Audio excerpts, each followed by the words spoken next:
മരം ഒരു വരം എന്ന ഫിലിം ഡിവിഷൻ ഹ്രസ്വചിത്രം. മരം ഒരു വരം. രാമൻകുട്ടി ഒരു കൃഷിക്കാരനായിരുന്നു. അവിവാഹിതനായ രാമൻകുട്ടി സ്വന്തം മക്കളെക്കാളേറെ മരങ്ങളെ സ്നേഹിച്ചു.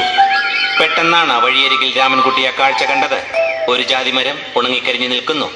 രാമൻകുട്ടി പിന്നെ ഒട്ടും ആലോചിച്ചില്ല. മരങ്ങൾക്ക് ഫാക്ടംബോസ് 2020 സെപ്റ്റംബർ 16 നൽകി. മരങ്ങൾ തഴച്ചുവളർന്നു. രാമൻകുട്ടിക്ക് സന്തോഷമായി. സന്തോഷം വന്നാലും സന്താപം വന്നാലും മരത്തിന് ചുറ്റും അട്ടപ്പാടി നൃത്തമാടുക രാമൻകുട്ടിയുടെ മാസ്റ്റർ പീസ് ആയിരുന്നു.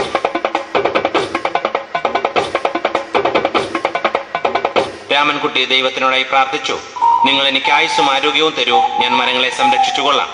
കാരണം മരം ഒരു വരമാണ്. അവന്റെ പ്രാർത്ഥന ദൈവം കേട്ടു. ആ മാവിൽ നിന്നും വീണ തേങ്ങ രാമൻകുട്ടി മോങ്ങാതെ തിന്നു. പെട്ടെന്നാണ് രാമൻകുട്ടി മറ്റൊരു കാഴ്ച കണ്ടത്. രാഘവൻ വരുന്നു.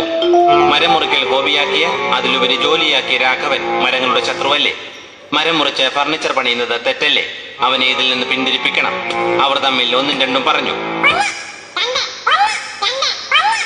സംസാരം മൂത്ത് വാക്കേറ്റമായി. വാക്കേറ്റം പിന്നീട് അടിയിൽ കലാശിച്ചു. നല്ല മനസ്സിനുടമയായ രാമൻകുട്ടി കംപ്ലീറ്റ് അടിയും വാരിക്കൂട്ടി. ഒടുവിൽ രാമൻകുട്ടി സർവ്വധൈര്യവും സംഭരിച്ച് ക്ഷോഭത്തോടെ രാഘവനോടായി അലറി, എന്നെ ഒന്നും ചെയ്യല്ലേ പൊന്നെണ്ണ. ഇത് കേട്ട് മനസ്സലിഞ്ഞ രാഘവൻ രാമൻകുട്ടിയെ അടുത്ത് വിളിച്ചു. കൈവാക്കിന് കിട്ടിയ രാമൻകുട്ടിയെ രാഘവൻ ഒട്ടിറൊട്ടിയാക്കി മരത്തിലൊട്ടിച്ചു.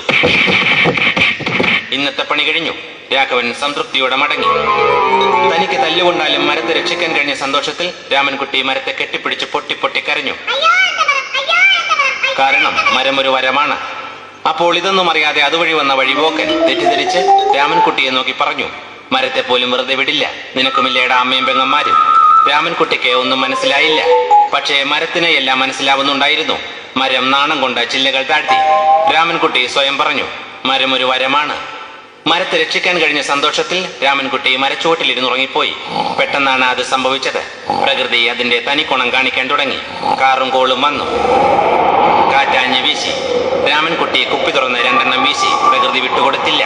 മരത്തെ ആട്ടി ഉലച്ചു. കുപ്പിയും വിട്ടുകൊടുത്തില്ല. രാമൻകുട്ടിയെ ആട്ടി ഉലച്ചു. രാമൻകുട്ടി ദൈവത്തിനോടായി പറഞ്ഞു, മരം ഒരു വരമാണ്, എന്റെ മരത്തെ ഒന്നും ചെയ്യരുത്. വരം കിട്ടിയ പോലെ കരം കൊണ്ട് രാമൻകുട്ടി മരത്തെ താങ്ങി നിർത്തി. കൈകൊണ്ട് രക്ഷയില്ല എന്ന് മനസ്സിലാക്കിയ രാമൻകുട്ടി ചൂണ്ടുവിരലിൽ മരത്തെ നിർത്താൻ ശ്രമിച്ചു. ചൂണ്ടുവിരൽ വളഞ്ഞ് ചൂണ്ട പോലെയായി. മീൻ പിടിക്കാൻ കൊള്ളാം. അവസാനം സംഭവിക്കേണ്ടത് തന്നെ സംഭവിച്ചു. മരം മുകളിലും രാമൻകുട്ടി അടിയിലും. അന്ത്യശ്വാസം വലിക്കുന്നതിനു മുമ്പ് രാമൻകുട്ടി ഒറ്റ ശ്വാസത്തിൽ ജനങ്ങളോടായി പറഞ്ഞു, മരം ഒരു വരം